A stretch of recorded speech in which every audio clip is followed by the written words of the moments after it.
ഡൽഹി, മഹാരാഷ്ട്ര എന്നിവിടങ്ങളിലെ നിയമസഭാ തിരഞ്ഞെടുപ്പുകൾ അട്ടിമറിക്കപ്പെട്ടു എന്ന ആരോപണവുമായി പശ്ചിമ ബംഗാൾ മുഖ്യമന്ത്രി മമതാ ബാനർജി. വോട്ടെടുപ്പ് അട്ടിമറിക്കാനായി ഹരിയാന, ഗുജറാത്ത് എന്നിവിടങ്ങളിൽ നിന്നുള്ള വ്യാജ വോട്ടർമാരെ ബി.ജെ.പി. വോട്ടർ പട്ടികയിൽ ചേർത്തിട്ടുണ്ടെന്ന് മമത ആരോപിച്ചു.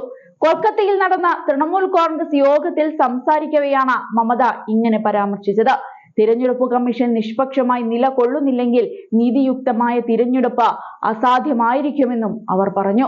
ജ്ഞാനേഷ് കുമാറിനെ മുഖ്യ തിരഞ്ഞെടുപ്പ് കമ്മീഷണറായി തിടുക്കത്തിൽ നിയമിച്ചുകൊണ്ട് പോളിംഗിനെ സ്വാധീനിക്കാൻ ബി.ജെ.പി. ശ്രമിച്ചതായി അവർ വിമർശിച്ചു. തിരുത്തൽ നടപടികൾ സ്വീകരിച്ചില്ലെങ്കിൽ തിരഞ്ഞെടുപ്പ് കമ്മീഷന്റെ ഓഫീസിനു മുന്നിൽ അനിശ്ചിതകാല ധർണ നടത്തുമെന്നും മമതാ ബാനർജി മുന്നറിയിപ്പ് നൽകിയിട്ടുണ്ട്. തിരഞ്ഞെടുപ്പ് കമ്മീഷന്റെ അനുഗ്രഹത്തോടെ ബി.ജെ.പി. വോട്ടർ പട്ടികയിൽ എങ്ങനെ കൃത്രിമം കാണിക്കുന്നു എന്നത് വളരെ വ്യക്തമാണ്. 2006 ഭൂമി ഏറ്റെടുക്കൽ വിരുദ്ധ മുന്നേറ്റത്തിനിടെ എനിക്ക് 26 ദിവസത്തെ നിരാഹാര സമരം നടത്താൻ കഴിയുമെങ്കിൽ തിരഞ്ഞെടുപ്പ് കമ്മീഷണറെതിരെയും നമുക്ക് ഒരു മുന്നേറ്റം ആരംഭിക്കേണ്ടി വരും. വോട്ടർ പട്ടിക ശരിയാക്കാനും വ്യാജ വോട്ടർമാരെ നീക്കം ചെയ്യാനും ആവശ്യപ്പെട്ട് തിരഞ്ഞെടുപ്പ് കമ്മീഷന്റെ ഓഫീസിനു മുന്നിൽ അനിശ്ചിതകാലത്തേക്ക് ധർണ നടത്താമെന്ന് മമതാ ബാനർജി പറയുകയുണ്ടായി. പശ്ചിമ ബംഗാളിലെ വിവിധ ജില്ലകളിൽ മറ്റ് സംസ്ഥാനങ്ങളിൽ നിന്നുള്ള വ്യാജ വോട്ടർമാരുടെ എൻറോൾമെന്റ് തിരഞ്ഞെടുപ്പ് കമ്മീഷന്റെ സഹായത്തോടെ ബി.ജെ.പി. ഉറപ്പാക്കുന്നുണ്ടെന്നും അവർ ആരോപിച്ചു. ബി.ജെ.പിയുടെ സഹായത്തോടെ വോട്ടർ പട്ടികയിൽ ചേർത്തിട്ടുള്ള വ്യാജ വോട്ടർമാരെ ഞങ്ങൾ തിരിച്ചറിയും. പുറത്തുനിന്നുള്ളവരെ ബംഗാൾ പിടിച്ചെടുക്കാൻ ഞങ്ങൾ അനുവദിക്കില്ല എന്നും മമത എടുത്തു പറഞ്ഞു. ഡൽഹിയിൽ ബി.ജെ.പി. ചെയ്തത് ബംഗാളിൽ ആവർത്തിക്കാൻ കഴിയില്ല എന്നും അവർ മുന്നറിയിപ്പ് നൽകിയിട്ടുണ്ട്. ഇക്കഴിഞ്ഞ ഡൽഹി നിയമസഭാ തിരഞ്ഞെടുപ്പിൽ 70 സീറ്റുകളിൽ 48 എണ്ണം നേടിയാണ് ബി.ജെ.പി. അധികാരത്തിലെത്തിയത്.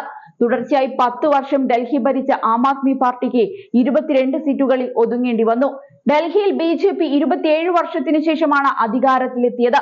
അതേസമയം നിയമവിരുദ്ധമായി കുടിയേറിയവരെ അമേരിക്കയിൽ നിന്ന് ചങ്ങലയിട്ട് നാടുകടത്തുന്നതിനെ മമതാ ബാനർജി ശക്തമായി തന്നെ അപലപിച്ചു. ഇത് ലജ്ജാകരമാണ് എന്നും ബി.ജെ.പി. നയിക്കുന്ന കേന്ദ്ര സർക്കാർ അവരെ തിരികെ കൊണ്ടുവരാൻ വിമാനങ്ങൾ അയക്കാത്തത് എന്തുകൊണ്ടാണെന്നും മമത ചോദിച്ചു. തിരഞ്ഞെടുപ്പ് അടുക്കുമ്പോഴെല്ലാം ബി.ജെ.പി. നുഴഞ്ഞുകയറ്റത്തെക്കുറിച്ച് സംസാരിക്കുന്നു. പക്ഷേ നമ്മുടെ പൗരന്മാരെ യുഎസിൽ നിന്ന് ചങ്ങലയിട്ട് നാടുകടത്തുന്നു. എന്തുകൊണ്ട്? ഇത് രാജ്യത്തിന് നാണക്കേടാണെന്നാണ് അവർ പറഞ്ഞത്.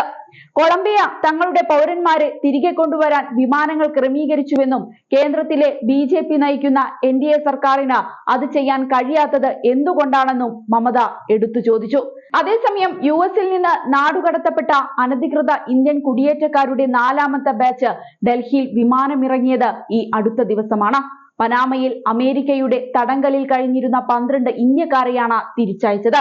പനാമയിൽ നിന്ന് അയക്കുന്ന ആദ്യ ഇന്ത്യൻ സംഘമാണിത്. തുർക്കി എയർലൈൻസ് വിമാനത്തിൽ ഇസ്താംബുൾ വഴിയാണ് ഇവരെ ഡൽഹിയിൽ എത്തിച്ചത്. സംഘത്തിലെ 4 പേർ പഞ്ചാബിലെ അമൃത്സർ സ്വദേശികളാണ്. അമേരിക്കൻ പ്രസിഡന്റ് ഡൊണാൾഡ് ട്രംപിന്റെ 2ാം ഊഴത്തിൽ അനധികൃത കുടിയേറ്റക്കാർക്കെതിരെ വിട്ടുവീഴ്ചയില്ലാത്ത നടപടികളാണ് സ്വീകരിക്കുന്നത്. ഇതിന്റെ ഭാഗമായി ഫെബ്രുവരി 5-നാണ് അനധികൃത കുടിയേറ്റക്കാരുടെ ആദ്യ സംഘം ഇന്ത്യയിലെത്തിയത്.